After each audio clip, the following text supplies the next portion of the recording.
Shalom, selamat pagi Ibu Bapa, saudara-saudara yang kekasih dalam Tuhan. Selamat berjumpa melalui renungan harian Toraya di pagi ini, edisi Sabtu 13 November 2021. Selamat mempersiapkan diri untuk menjalani aktivitas hari ini. Mari Ibu Bapa, saudara-saudara, kita sejenak meneduhkan hati untuk bersama-sama beribadah pada saat ini. Permulaan sampai akhir ibadah kita ini, jadilah kiranya dalam nama Allah Bapa dan Yesus Kristus anaknya yang tunggal dan Roh Kudus. Kasih karunia dan damai sejahtera dari Allah Bapa kita dan dari Tuhan Yesus Kristus menyertai kamu. Amin. Bacaan harian kita hari ini, edisi Sabtu 13 November 2021, yaitu dari 1 Samuel pasal 3 ayat 1 sampai 21. 1 Samuel pasal 3 ayat 1 sampai 21.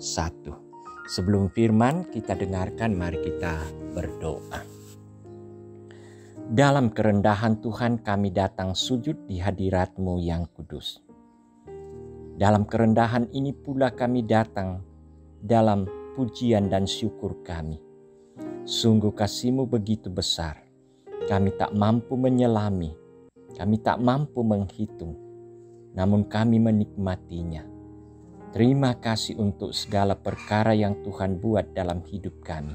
Kami telah menikmati peristirahatan dan kini kami diperhadapkan dengan satu kehidupan baru untuk menjalani hari ini. Kepadamu kami bersandar dan berserah karena kami tidak punya kekuatan dan kuasa untuk beraktivitas. Kami dasari kehidupan kami untuk berjalan dan diterangi oleh firman-Mu. Tuntun kami ya Roh Kudus untuk mendengar, membaca dan merenungkannya di pagi ini. Dan kami mohon pengampunan daripada-Mu. Kiranya kami dikuduskan dan layak mendengar membaca firman-Mu. Kami sudah sedia mendengarnya Tuhan. Bersabdalah, dalam nama Yesus Kristus Juru Selamat kami sudah datang berdoa. Amin. 1 Samuel 3 ayat 1 sampai 21. Firman Tuhan, Samuel terpanggil. Samuel yang muda itu menjadi pelayan Tuhan di bawah pengawasan Eli. Pada masa itu firman Tuhan jarang, penglihatan pun tidak sering.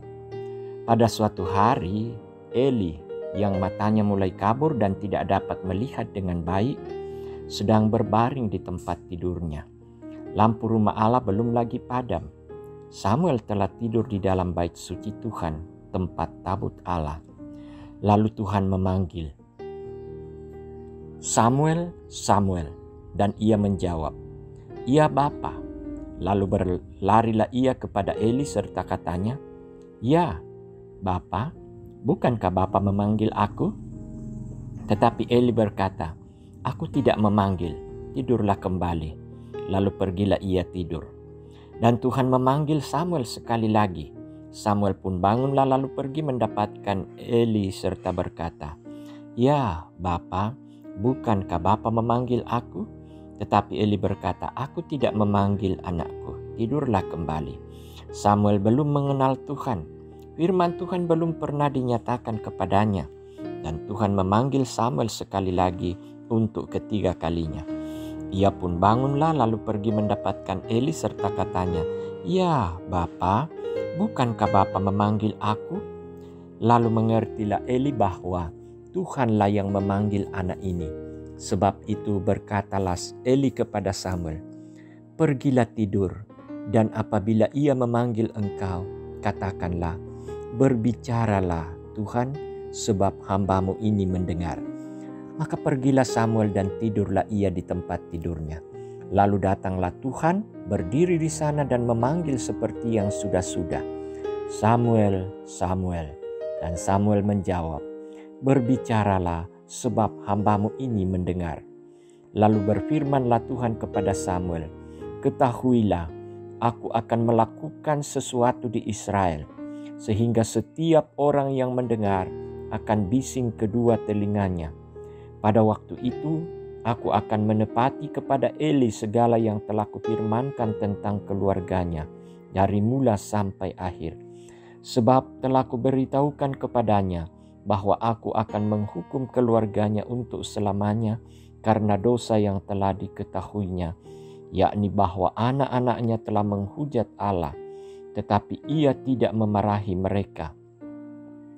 Sebab itu, aku telah bersumpah kepada keluarga Eli bahwa dosa keluarga Eli tak akan dihapuskan dengan korban sembelihan atau dengan korban sajian untuk selamanya. Samuel tidur sampai pagi. Kemudian dibukanya pintu rumah Tuhan. Samuel segan memberitahukan penglihatan itu kepada Eli.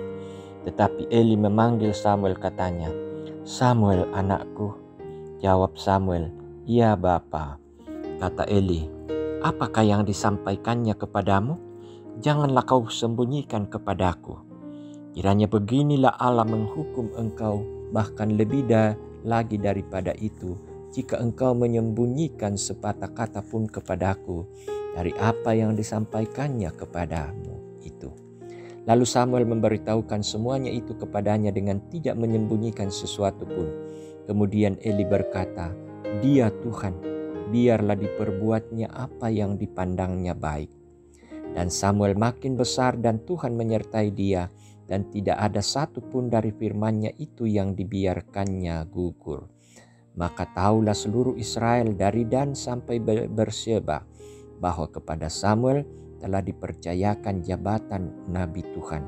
Dan Tuhan selanjutnya menampakkan diri di Silo, sebab ia menyatakan diri di Silo kepada Samuel dengan perantaraan firman-Nya. Demikian firman Tuhan. Berbahagialah kita yang mendengar firman-Nya lalu melakukannya dalam kehidupan kita. Amin. Saudara-saudara yang kekasih dalam Tuhan, tema untuk perikop kita ini yaitu untuk kebaikan. Belannala di pomelona. Keluarga dan saudara-saudara yang kekasih dalam Tuhan, melepas atau merelakan sesuatu yang sangat berarti adalah satu hal yang sulit untuk dilakukan. Butuh yang namanya kesadaran diri untuk melihat apa arti dari setiap peristiwa yang kita hadapi. Kadang kita harus melepaskan demi yang terbaik, walaupun kadang juga kita harus menerima kenyataan untuk yang terbaik. Keadaan tersebut dialami oleh Imam Eli. Imam Eli harus menerima kenyataan mengenai hukuman Allah yang akan menimpa keluarganya. Hukuman itu terjadi bermula karena kelakuan anak-anak dari Imam Eli yang melakukan kejahatan di mata Tuhan. Imam Eli dinyatakan tidak mampu untuk mendidik atau menegur kesalahan anak-anaknya. Semua hal itu diketahuinya dari Samuel yang telah menerima berita itu dari Allah. Bagaimana respon Imam Eli saat mendengarkan hal itu? Apakah ia protes? Respon yang sungguh luar biasa ketika Imam Eli mengatakan, "Dia Tuhan, biarlah diperbuatnya apa yang dipandangnya baik." Imam Eli sungguh mengenal siapa Allah. Ia tahu bahwa Allah tidak akan main-main dengan ucapannya. Sebagai seorang yang pernah menjabat sebagai imam, tentunya ia menyadari bahwa hukuman yang dijatuhkan Allah kepada keluarganya adalah baik adanya. Peristiwa ini akan menjadi tanda bagi umat Tuhan bahwa Allah tidak bermain-main dengan hukumannya. Kepada orang yang dapat dipercaya, Allah menyatakan panggilannya.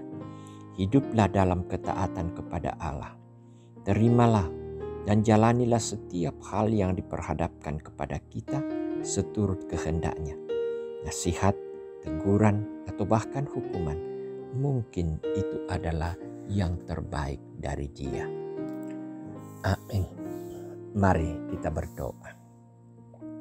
Terima kasih Tuhan untuk sapaan firman-Mu yang datang menyapa kami, mengingatkan kami, ataupun menegur kami bagaimana kami seharusnya hidup supaya kami tidak menerima dan mengalami penghukuman, tetapi kami menikmati pengasihan, terlebih pengampunan yang telah diberikan di dalam Yesus Kristus. Sungguh bentuk pengasihan ketika Engkau terus berbicara lewat firman-Mu bagi kami. Inilah yang akan terus mengingatkan kami, menuntun kami pada jalan kebenaran melalui sikap perilaku, bahkan di dalam seluruh aktivitas ataupun di dalam pekerjaan atau usaha kami. Kiranya firman ini menjadi terang di dalam kehidupan setiap kami yang mendengarnya. Hamba berdoa Tuhan untuk kehidupan setiap jemaat-Mu. Engkau merasakan, Engkau menyaksikan apa yang mereka alami. Dan Engkau sendiri Allah yang berkuasa untuk bertindak dan melakukan serta menyatakan kasih dalam kehidupan mereka. Mereka-mereka yang bimbang, mereka yang ragu, Engkau berikan mereka semangat, mereka dikuatkan supaya penuh keyakinan bersandar pada kuasa dan kasih Tuhan. Mereka yang bergumul oleh karena penyakit, Tuhan Engkau sendiri yang akan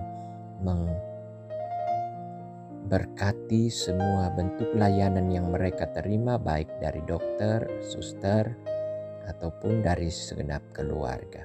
Obat-obatan, makanan, minuman itulah Tuhan jadikan sebagai saluran berkat untuk memulihkan kehidupan mereka. Dan yang terpenting Tuhan kami berdoa, kiranya mereka semua diberikan kekuatan iman, kesabaran dan penyerahan diri kepadamu. Bapa di sorga berdoa untuk kehidupan di sekitar anak-anak jemaat. Tuhan berkati mereka, baik yang sementara bertumbuh meniti pendidikan, yang bekerja atau sementara mencari pekerjaan. Semuanya di dalam perjalanan hidup mereka kami percaya Tuhan telah merancangkan rancangan damai sejahtera. Kami bersuka cita dengan saudara-saudara kekasih kami yang boleh merayakan ulang tahunnya. Juga kami bersuka cita bersama anak-anak kekasih kami yang boleh menyelesaikan pendidikan. Bahkan kini mereka ada yang sementara mempersiapkan diri untuk menjalani ujian akhir atau ujian meja. Tuhan akan berkati mereka semua. Berdoa untuk saudara-saudara kekasih kami di luar jemaat yang boleh bergabung dan mengikuti ibadah renungan harian pada pagi ini. Tuhan juga akan memberkati mereka semua di dalam kehidupan mereka, di dalam pekerjaan mereka, rumah tangga mereka, bahkan di setiap tantangan dan cobaan hidup yang mereka jalani. Mereka diberkati Tuhan. Terima kasih Tuhan. Kami datang berdoa kepadamu dalam nama Tuhan kami Yesus Kristus. Itulah Tuhan dan Juru Selamat kami. Amin. Demikian ibadah kita, ibu-ibu yang kekasih dan saudara-saudara yang kekasih. Marilah kita jalani hidup dan aktivitas hari ini dengan penuh kekuatan dan semangat. Kita hidup di dalam firman-Nya. Mari saudara-saudara menerima berkat Tuhan. Tuhan memberkati engkau dan melindungi engkau. Tuhan menyinari engkau dengan wajah-Nya dan memberi engkau kasih karunia. Tuhan menghadapkan wajah-Nya kepadamu dan memberi engkau damai sejahtera sekarang dan selama-lamanya. Amin. Selamat beraktivitas, selamat menikmati berkat-berkat Tuhan.